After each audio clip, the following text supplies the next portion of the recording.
You know, hockey has a lot of strange twists and turns, ladies and gentlemen.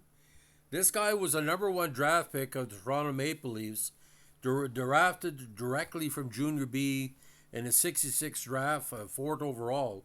And although he was a very talented guy, he didn't really make much of a splash in the NHL until late in his pro career or late in his elite career.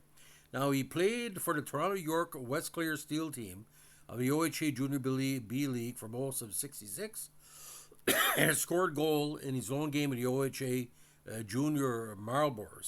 That 65-66 campaign, he thought he was the right guy.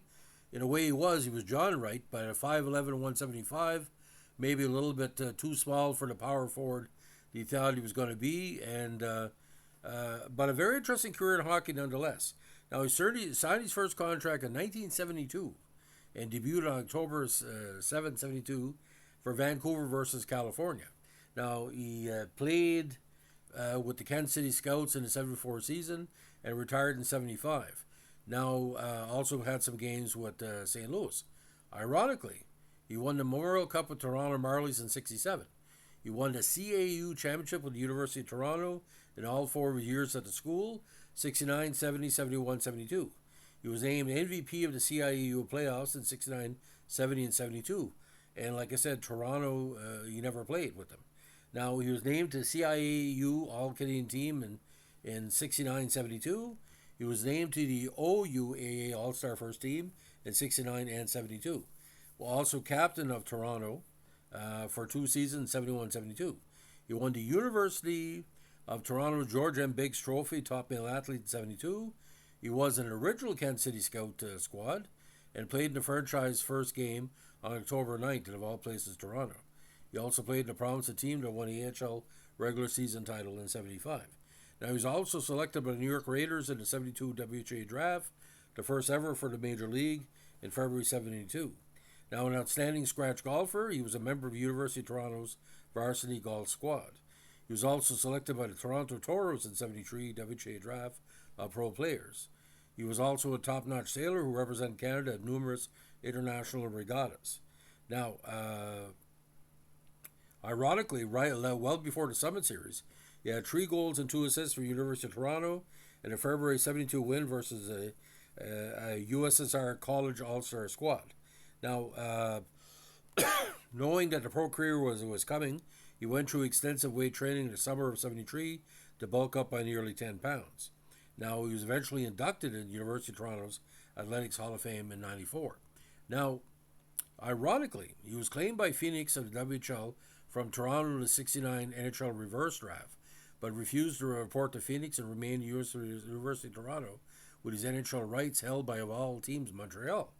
In June 70, he was claimed by Vancouver of the WHL from Toronto in the 70 NHL reverse draft. His NHL rights then became the property of the new Vancouver NHL expansion franchise because Vancouver teams had the same ownership.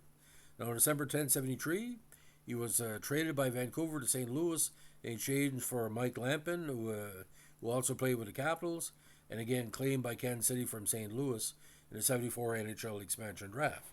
Now, John Gilbert Brereton Wright played again with Toronto the OHA, Toronto the OHA Senior, University of Toronto, and province of the NHL. Now, he graduated from University of Toronto with a degree in health and physical education. So we're going to look at some rough stats here.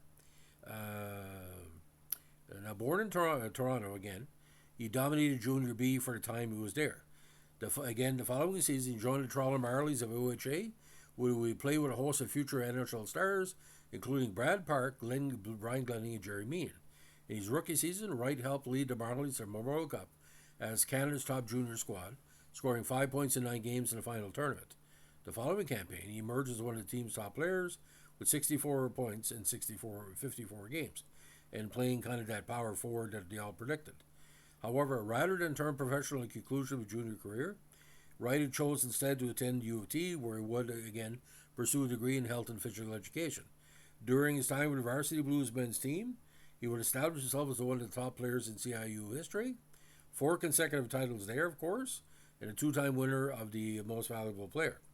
Uh, And Wright is one of the few players ever to win the National Tournament's MVP twice. He was honored again as CIU All Canadian and Captain Blues final 2 seasons. Now he's also now he was drafted away from the Leafs for the Canucks in '70 and joined the team in '72 at the conclusion of a university career. He made his team as a rookie and put together a fine 72-73 season, finishing with 10 goals and 37 points in 71 games, and became a hometown favorite. This placed him fifth on the team in assists and eighth in scoring, and his 27 helpers were at the time the most ever by a rookie, Canuck forward, or only their third season. Now, he got off to a sluggish start in '74 with just 6 points his first 20 games, and again was dealt to the Blues. His offensive struggles would continue in St. Louis, and he finished the season with 6 goals and 15 points in 52 games between the Canucks and St. Louis. Again, with Kansas City the next year. Now, he finished his career with 16 goals and 52 points, along with 67 penalty minutes and 127 NHL games. So again, York Steel, that was his draft year, 26 goals with them. Marlies over 2 seasons, he had 31 goals and even 100 points in a regular season, 8 and 22 postseason contests. Now, University of Toronto, he was almost getting a goal a game pace, 18, 21, 11, and 26, and 15, 15, 15, and 38 games. Now, with the Canucks in '73, 10 goals, 27 assists for 37 points. Blues in '74, 6, 9, 15, 3 goals each with St. Louis and Vancouver. With the Providence Reds in '75 with the Kansas City formation, 70 points in 68 games. Now, ironically, he probably would have played on a Team Canada at the time if there was a Team Canada. It seemed like a perfect fit. So his biggest loss, of course, and our loss, was Canada didn't play at the '76 Lake Olympics, and that really hurt our chances for the World Championships because we're boycotting pretty well both because we weren't allowed to use professionals. But a Toronto sports legend for sure. Now, I know this for a fact. I think he's in a few Hall of Fames. Somebody can back this up. But Toronto at the time, that '66 NHL draft, a very interesting situation because we're talking about his teammate with the Marlies, or later teammate. Brad Park was taken second by the Rangers behind Barry Gibbs, and Phil Muir and Steve Atkinson was right before him, and that was considered one of the better drafts. Ricky Smith was taken 7th overall. Joey Johnson, the future California Golden Seals, was taken number 8. Garnet Bailey, Don Luce, Rick Lee, Jules Drouin were taken in the 3rd round, with Tom Webster, Jack Eagers, and Brian Morenz, and Bobby's brother Dale in the but the majority, ladies and gentlemen, this is amazing here when you look at it. Toronto Marlies were well represented at the draft. There were several Marlies taken. Most of the prospects were taken with OHA. Gibbs was playing with the Estevan Bruins of the SJHL.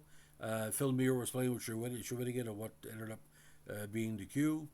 And it was a weird time for sure, ladies and gentlemen, because ironically, Jules Drouin was taken by the Montreal Canadiens, but it never worked out with him in Montreal. So a very interesting draft in 1966. So, ladies and gentlemen, for like what we're doing here with the tribute podcast to Toronto Maple Leaf draft picks in the '60s and '70s, let us know what a like, comment, subscribe, or share. Bye.